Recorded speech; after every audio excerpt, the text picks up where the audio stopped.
Hi, Andrew Colsky with Stop My OCD. And today we have the pleasure of speaking with Averi Ridge Castaneda. And she is going to talk to us about not only herself and her struggles with OCD, but some amazing work she's doing in even a book that she's written. So, Averi, would you introduce yourself? Hey, I'm Avery, and thanks for having me, Andrew. I really appreciate it. I am a recent graduate. I've got my master's in social work, and I'm actually sitting in my counseling office right now. So, I just accepted a counseling position. I primarily work with children and adolescents. I do have 3 years experience working with them. I did some intensive in-home settings and some residential group homework. So I've done that. I've also I struggle with OCD myself, so I'm definitely a huge advocate for OCD and just kind of stopping the stigma and getting information out there on it. And like Andrew said, I just recently published a children's book on OCD and talking about exposure response and prevention therapy. So we can definitely talk about that later. But yeah, I'm really excited to begin my career.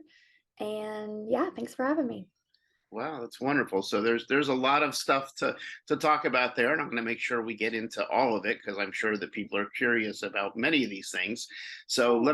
let me start. For me, a logical place is to start learning about you, and you say that you're living with OCD. So tell us, how did you even first know that you had OCD, and kind of take us through what happened there? Absolutely, yeah.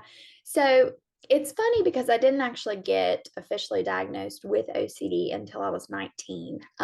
But looking back at my whole life, my symptoms started around first or second grade. Now that I have the knowledge that I do about OCD, I can look back and say, oh, like I was showing signs and symptoms. There just wasn't information like out on it really. And my parents didn't know. They just thought I was kind of an anxious child. So I can remember the first instance, it's probably around first grade. And there was a little girl in my class, and I don't know what it was, but she would continually get sick and throw up. And that was kind of the trigger for the OCD. So I began developing a fear. I think it's called emetophobia. The fear of throwing up. It was just I didn't want to be near her. Anyone that if they said their stomach hurt, I would constantly find myself like asking them, "Oh, like, do you feel like you're going to throw up?" Like, kind of that reassurance seeking. Obviously, I didn't realize like that was OCD related, and I remember, I would cry every morning before school. I just dreaded it. Any type of like somatic symptoms I had, like if my stomach hurt or if I had indigestion, I was always like asking for reassurance. Mom, Dad, am I going to get sick? Am I going to throw up? I didn't like the thought of being around it. And also like germs, kind of contamination. I didn't want to catch it. I didn't want to catch a bug.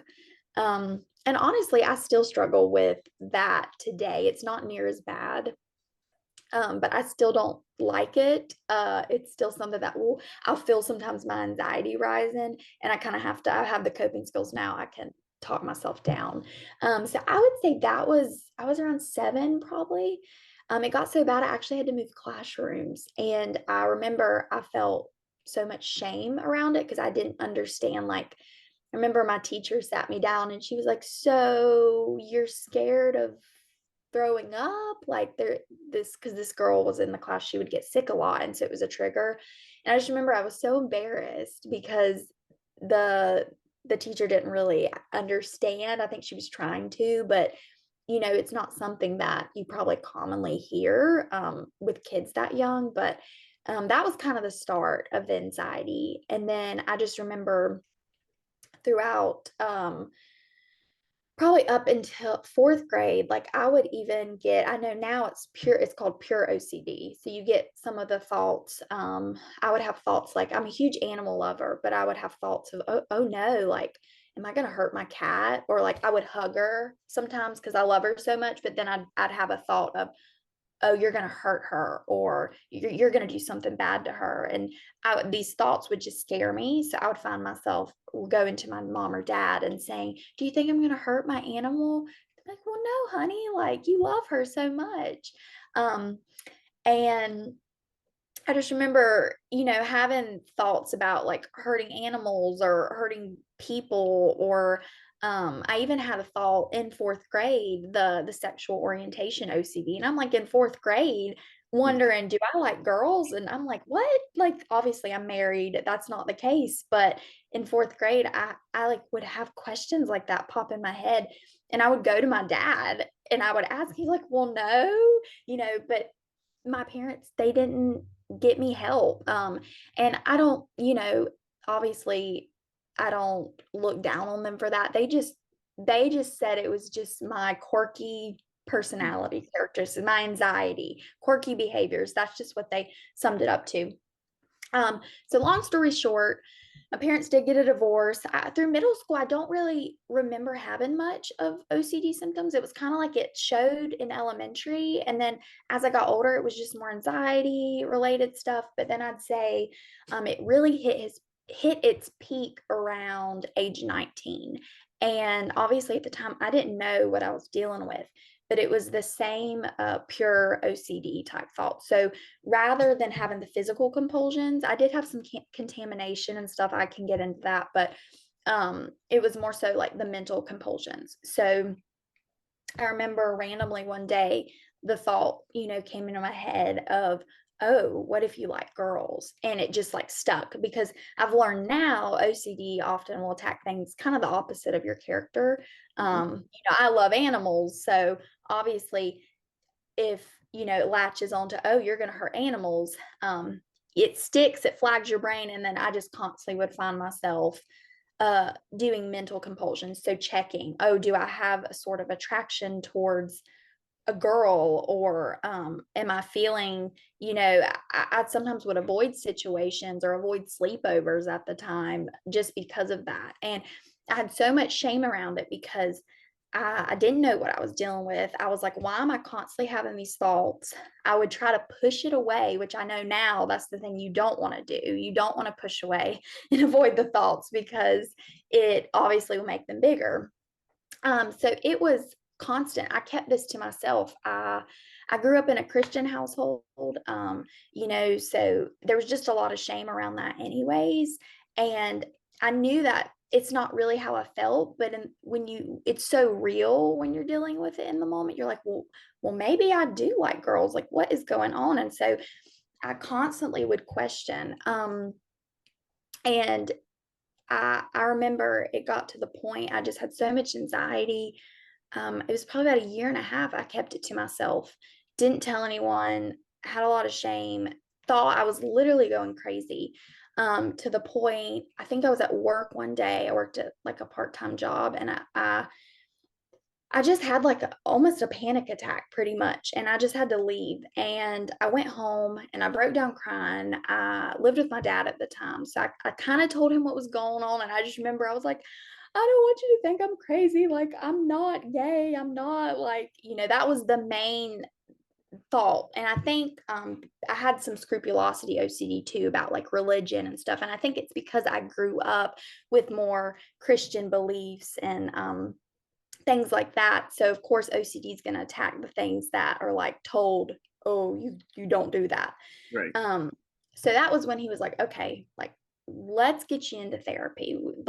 You're anxious, like something's going on. Let's just get you in to see a therapist.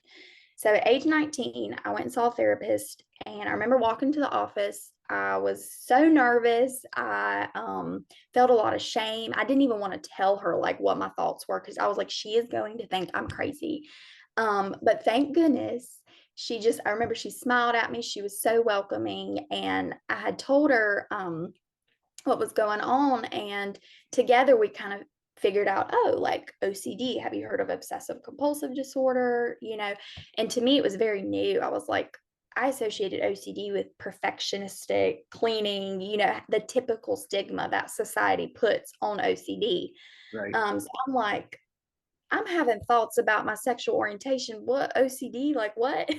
You don't think about that. But we went over the cycle of like you obsess about these thoughts that are very like opposite of your true character. And then the compulsion, it can be physical or mental compulsions. A lot of people don't know the mental compulsions can be a part And then you have like the rumination and the reassurance seeking. I was like, oh my gosh, no wonder I would always ask to make myself feel better. You get that small relief, and then it's the cycle.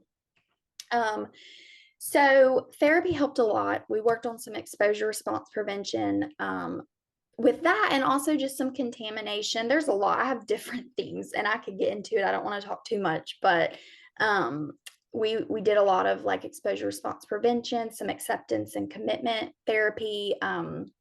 Being able to accept and sit with the thought, and you're going to feel that anxiety rise, but then eventually it's going to lower, and you're going to realize, oh, like this isn't me, like this, it's not true. Right. um, and that ended up, I did see a psychiatrist as well, and they ended up giving me the diagnosis going in, and I do take an SSRI. I'm on Zoloft, and I will say for me it has helped my OCD tremendously.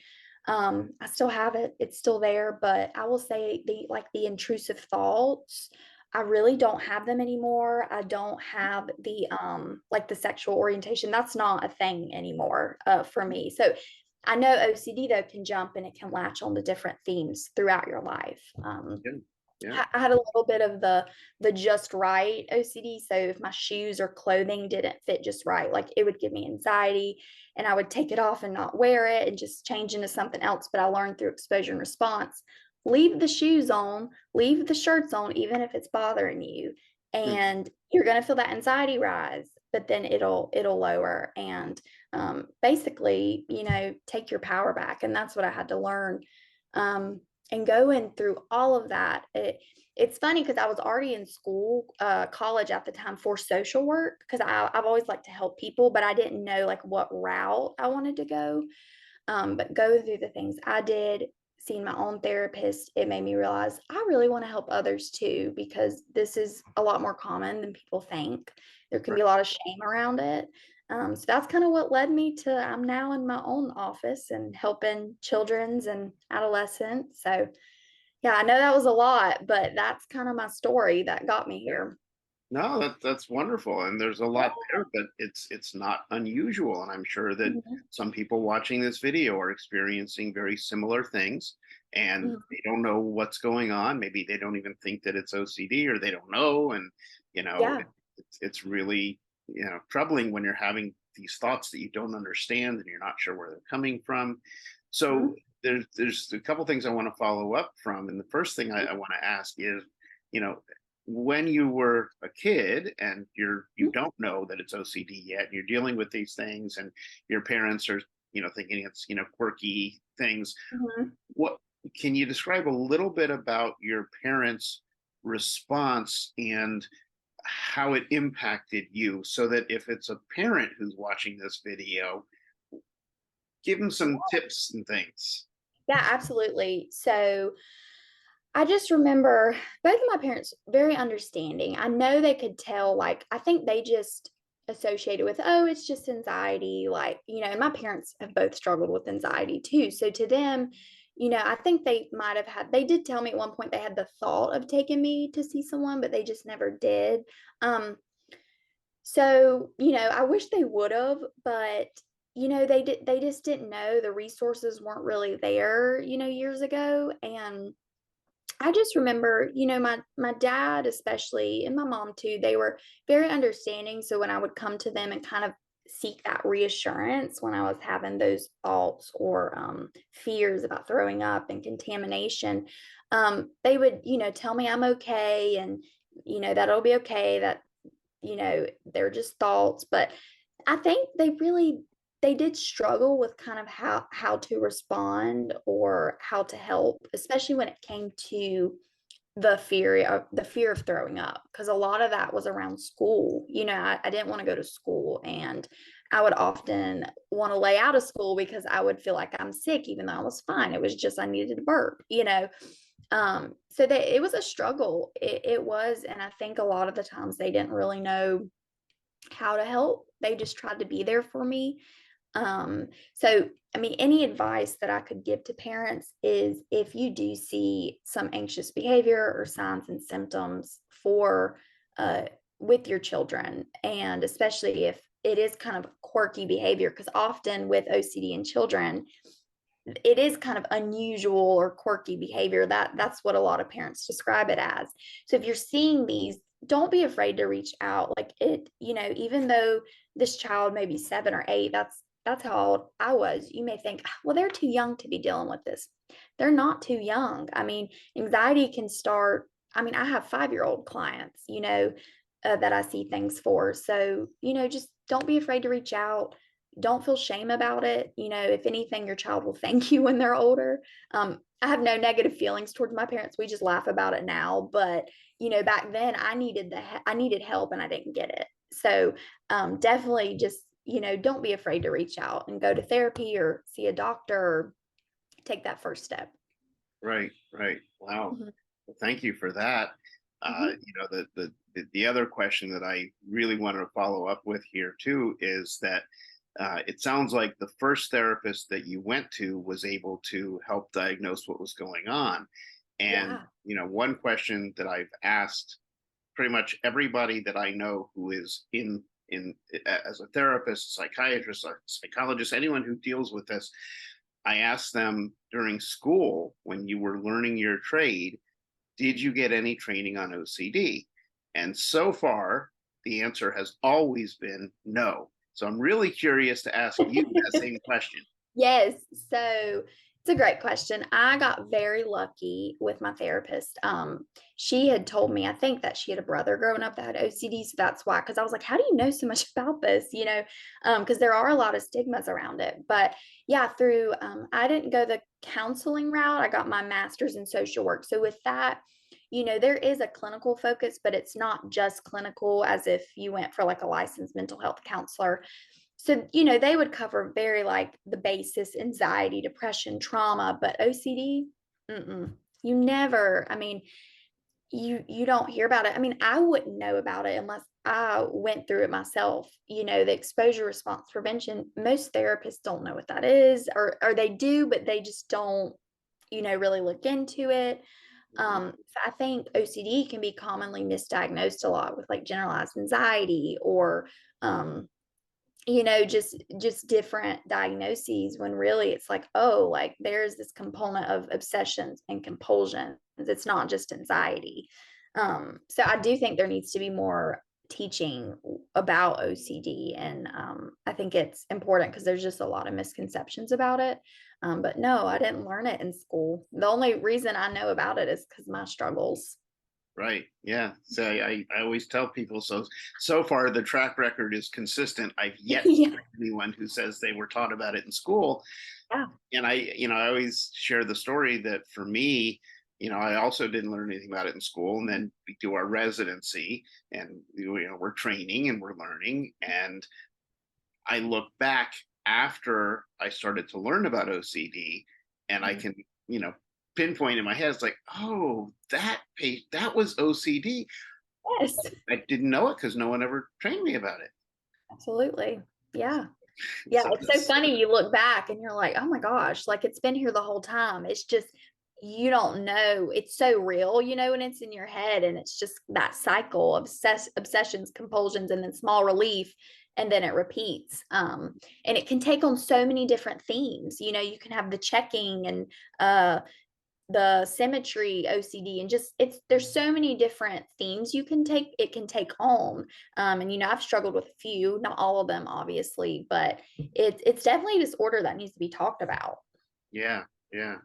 Well, so you now are moving into the professional role. So tell us why did you decide to treat OCD, and tell us about your experience and kind of where are you going with it in your own career? Yeah.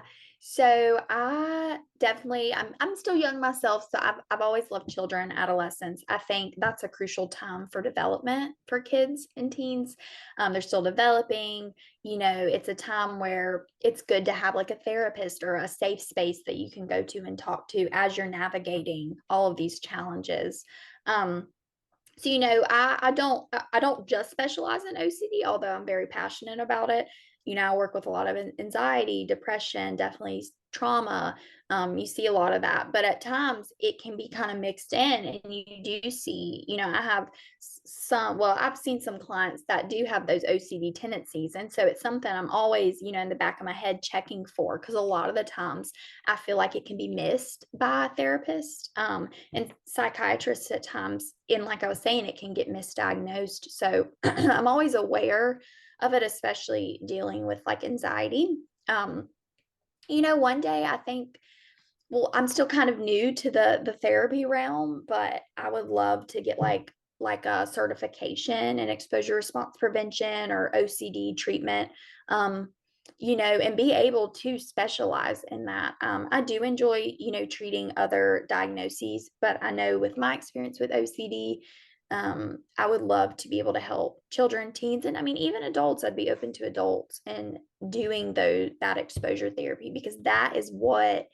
really is. CBT can help, but exposure response prevention is it's proven so effective to help with OCD. And I mean, it helped me. So I just want to be that light for that person out there that is struggling, and let them know, like, hey, it's okay.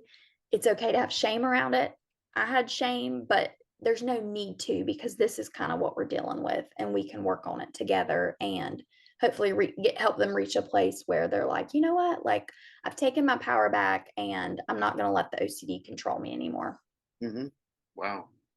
So I want to follow up with a question on that, and then I want to talk about your book. But the Yeah. first question is, so in your experience, Mhm. um, working with young kids versus someone who might be, teens or even adults, what's the experience like when dealing with a young kid with OCD? How do they respond? How do you treat them? Tell us about that. Yeah, so I currently have some right now that come to my mind that could definitely be dealing with some OCD tendencies. And I tell them, I'll kind of explain. I'll usually start out, if I do think it could be OCD, especially when they're younger, it can be hard to understand. So definitely starting out with just kind of the cycle of OCD and some psychoeducation about it, but just explaining it in kind of a kid friendly way, um, and letting them know, like, hey, the way that you to get better basically is we've got to kind of expose ourselves to these fears, and within time, you may feel your anxiety really, really rise.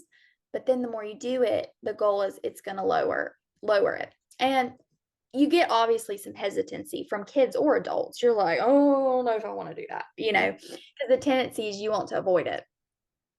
Because it's scary. OCD is very fear based. It's the unknown. So a lot of the times I'll just kind of explain it. I'll tell the children, like, hey, this is proven to help with OCD. We will take baby steps. If you are not ready to do something, we will just take a break, but we'll do it little by little. And I just try to encourage them, like, I really think this can help you. And just, see, are you okay with this? And a lot of the times you get kind of the yes, it may be hesitant, Mhm. but, I think the more you treat it, and when they start seeing those results of, "Oh, like, I'm not as anxious anymore, like, I can have this thought or, obsession, and it not trigger my anxiety." And it's good because you can use the Likert scale, like, while you do the exposure, okay, 0 to 10, where's your anxiety at? And, starting out, it's probably gonna be like, "Okay, I'm at a 10 right now. This is awful. I wanna stop." But, you have to keep doing it. And that's why I tell them, especially kids, baby steps. I'm not just gonna throw you full force into this and we're just gonna go 100%. Like, no, it does not work that way. If anything, that would probably not help. So, yeah, I think just explaining it in a kid friendly way and just encouraging them. But same thing for adults, really, because it's scary for anyone struggling with OCD, especially having to face those fears, because that's really what it is. Yeah, no, and I agree with you completely about the baby step, part, Yeah. because it's so much easier for someone to kind of ease into something than be thrown in, because then it's overwhelming. Yeah. Hmm. Yeah. So I'm assuming then that led you somehow to decide to write a book. So tell us about your book. If you have a copy, show us what it looks like. Yes. Yes, I have it beside me. So this is the book. It's called The Compulsion Cloud. Um, I've always I've always liked reading and writing. Even as a kid, that's always been kind of my strong suit. And I get it from my mom. She's that way too. And I've always loved children's books. I'm also very artsy. So I've always loved like illustrations and everything. So I've just always thought it would be really cool, like to publish a children's book. But of course, it's kind of like one of those thoughts that's always in the back of your head. And you're like, I don't even know where I'd start. Like, I don't know. Um, but once I went through my experience and stuff with the OCD, and I realized, there's not many resources out there. Well, in general about OCD, it's just now starting to really be talked about more, but especially for pediatric OCD, for children and adolescents experiencing it. There's just not a lot of resources that explain it in a kid-friendly way. So and also not a lot on ERP therapy specifically. I've seen some children's books that focus on like CBT, which for the longest time that used to be kind of the go-to. But ERP throughout the years is kind of a newer type of therapy, but it's obviously been proven to be helpful. So I wrote this book because I wanted kids and parents and teachers and therapists to be able to read it to maybe a child or teen even that's struggling with OCD, and it really just breaks it down and explains it. So basically, and I can just read the blurb real quick, but it says Holly's the character. Holly's story starts with a cloud, and it's not a fluffy white one you'd see on a sunny day. Instead, it's a scary dark cloud that looms over her and makes anxiety-provoking demands, which, if disobeyed, could cause bad things to happen to her and her loved ones. But fortunately for Holly, she's seeing a therapist who has a plan to help her get rid of this bullying cloud once and for all. So often, and this was something that I talked to my therapist about, but OCD can feel like a bully on your shoulder or feel like a cloud. And sometimes that's a great way to describe it to kids. And so I kind of just had this idea of like a cloud, like I was like a compulsion cloud. That's kind of what it feels like. It's like, do this, you have to do this, or that feeling, right? It won't go away. It's a compulsion. So I just had this picture of like a scary, mean, cloud in my head. And I was like, okay, like let's take this and how can we make this into a story? And really, I am of the Christian faith, and I believe it was something that God just gave me the idea, and I kind of just went with it. And, a book was created, the opportunity came. It is published with Cherish Editions and like Trigger Hub. They publish just mental health books, so they do children's, adult books. So it's a great company. But basically, yeah, Holly struggles with OCD, and she sees a therapist, and basically in the book she tells the therapist what's going on. So she's like, this one focuses on checking, so she has to do things by threes. So like, for example, of course I won't read the whole thing, but like one of her compulsions is tap your finger on your leg 3 times or else something bad is going to happen to your mom or dad. Wash your hands 3 times or else you will get sick and throw up. Check 3 times to make sure the stove is off before leaving home, or else your house will burn down. These are things that the cloud is basically telling her to do. And she tells her therapist about this. And basically her therapist is like, oh, like, have you heard about OCD? And explains OCD to her. And this is a great illustration of kind of how it feels.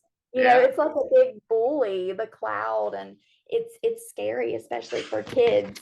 And this is the therapist. So the therapist actually represents me in the book. Her name is Miss Anna. My middle name is Anna, so I just called her Miss Anna. And that's Miss Anna. And then that's when she tells Holly about OCD.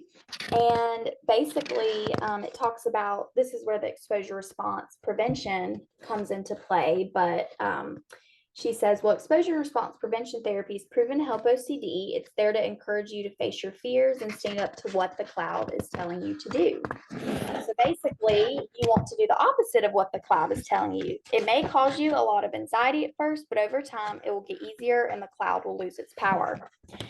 So the story basically talks about, when these thoughts, after she speaks to Miss Anna, the therapist, when these thoughts come up in her head, she remembers, okay, I'm not going to wash my hands 3 times. And then it talks about she goes to school and she has the fear of, oh no, like I didn't wash my hands 3 times this morning. I'm going to get sick and throw up. But she didn't get sick. And so at the end, she's basically, she struggled all day at school. She didn't get sick. It said nothing happened and she felt calm for once. What the cloud told her wasn't true, which meant everything else it had told her had not been true either. As she had this realization, Holly could feel the cloud shrinking above her until poof, the cloud was gone. Yeah. So basically, it said Holly realized in that moment how much joy the cloud had taken from her, and she told herself never again. And it just talks about her taking her power back. And so I think, it's important for kids to understand, obviously, what OCD is, but also that OCD is like a bully and, it'll give you so much fear. And basically, it's like a cloud, bully cloud telling you what to do. But if you can, practice exposure response prevention therapy, over time, those anxiety and fears are going to lessen. And you're going to realize, oh, like this doesn't have control over me anymore. And I'm going to take my power back. And so that was kind of the main message. Like, I want kids to know, it's okay to have shame and stuff around it, but we're going to get you to take your power back because you can do that. And it goes for adults too. I mean, I feel like with my experience and going through therapy, I was able to take my power back. And I think it's just an important lesson for kids to learn and hopefully instill hope in them. Yeah. No, that sounds like a great book because it sounds like it's sort of A to Z, walks someone through it and helps the kids become more comfortable with what's going on and how to deal with it and all that. And I realized that in the book, you're represented as a therapist, but I'm curious how much of Averi is in Holly. Did you have similar types of Yeah. Yeah, so I definitely the compulsions about like throwing up, if you don't do this 3 times, you're gonna get sick. I never really had the checking compulsions, but I know before doing the book, I researched common themes in children, and I know that the checking and numbers is a common theme. So I wanted to incorporate that, but I also wanted to incorporate some of those fears about maybe contamination or more of the pure O of like, oh, something bad is going to happen to your parents, because that's common in kids. So I kind of try to put a combination of both, but the throwing up one was definitely like, oh, that is me. I have this fear. And, Holly goes to school in the book and she worries all day, am I going to get sick? And that was me as a kid, in a little bit of a different way. But, and that's kind of what I went with and just created a story out of it. And I realized that the fear of throwing up is pretty common in children. And a lot of the times it will develop into OCD when they get older. You see that a lot. So, yeah, I just wanted a resource to be out there for children, but also to talk about exposure therapy and how it can be helpful. Mm-hmm. Okay. Well, I for those people that are interested in the book, I'm going to get a link from you and I'll put it in the notes section. Oh, thank you so much. Yeah. Yes, it's still fairly new. It was published back in May. So it's been out for about 3 months now. And definitely, trying to get the word out. It's fairly new, but if we can get it out within the OCD community, I think it could be really helpful. Yeah, no, I'll definitely put the link there. I know I looked it up and I found it on Amazon, so I know it's there as well. Both in Kindle and paperback, it looks like. Yes, it's on all major retailers. So Amazon, Barnes and Nobles, I believe. You can get it on the website, like Trigger Hub. That's like the publishing website. It's on like all the major ones. So, Amazon's kind of the most popular. Yeah. Okay. Well, we'll put a link so people can find that. The other thing I'm curious about is, so you've told us that ever since you were a young child, you've dealt with these things you've gone through therapy, you're taking medication. So today, for you personally, what's your relationship with OCD? Yeah, that's a great question. You know, I would say with the medication, with the therapy, my OCD is still there, but it doesn't consume me like it used to. Before I went to therapy and knew what I was dealing with, just to be transparent, I was at a point where I was actually like suicidal. Like I did not want to be here anymore. I was so miserable. It just was overwhelming. And to see like where I was, what was that, 4 or 5? I'm 23 now. I'm still young. So 4 or 5 years ago, um, to now, I mean, it's just amazing to see really to me what God has done in my life. Because that's just so important to me. But um, I still have, tendencies like the contamination for sure. I still have the fear. Like if someone was near me and got sick and threw up, I'd probably be like, oh God, like I would feel my anxiety rise. But I have the coping skills now, and I'm equipped to kind of be able to talk myself down and cope with the anxiety that comes with that. But the contamination is still very much there when it comes to getting sick. Um, there was also a time like I remember I had thought like I got lice from a friend, and I remember my parents checking my hair. It was completely fine. Nothing was there. But to be sure, because with OCD, you want to be sure. I had to do the lice treat, or I wanted to do the lice treatment, the shampoo, which is awful for your hair. It's so many chemicals. And I just remember I brushed my hair out, afterwards to realize I did not decontaminate my brush. So I had to completely No. yes, it was awful. My parents were like, I'm sure it's fine. And I'm like, no, it could have been on my brush. So now I've got to completely re-shampoo my hair. And I mean, it's awful. So I'm not that severe anymore. I think personally, I think medication can be very helpful, like SSRIs, because OCD deals a lot with the prefrontal cortex of your brain. So I think medication has helped a lot just to kind of lower that, I guess, the obsessions and kind of the need to perform the compulsions. So overall, I would say, I went from a 10 to I'm probably at like a 2 now. I mean, I would say I'm not completely recovered, but I don't want to say it's non-existent, but I'm doing so much better. And I'm so thankful for that.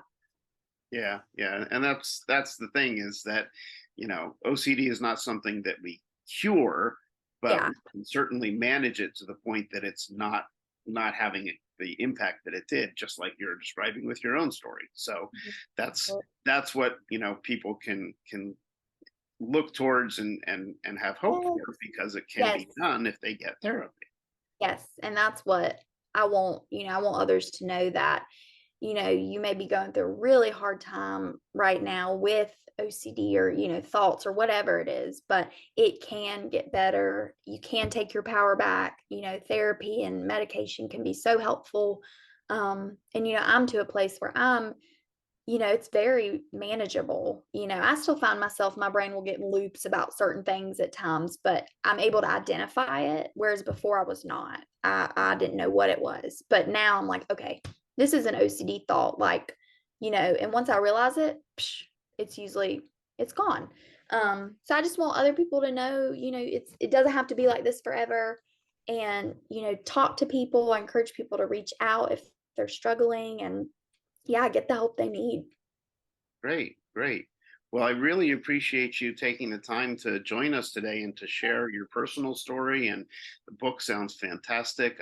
Oh, thank you for having me. This was wonderful. I'm so glad, we were able to connect.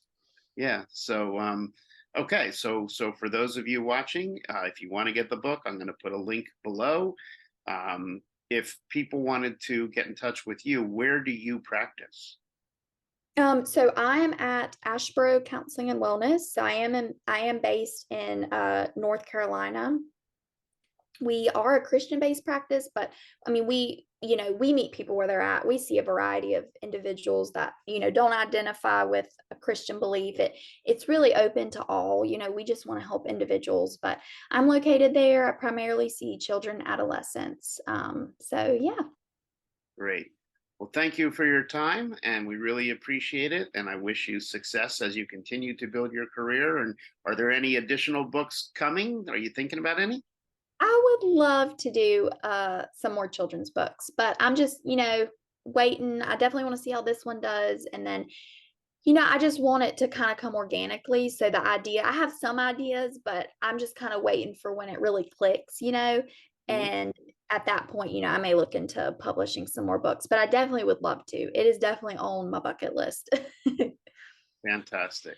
Well, thank you so much, and we appreciate all of your time. Yes. Thank you, Andrew.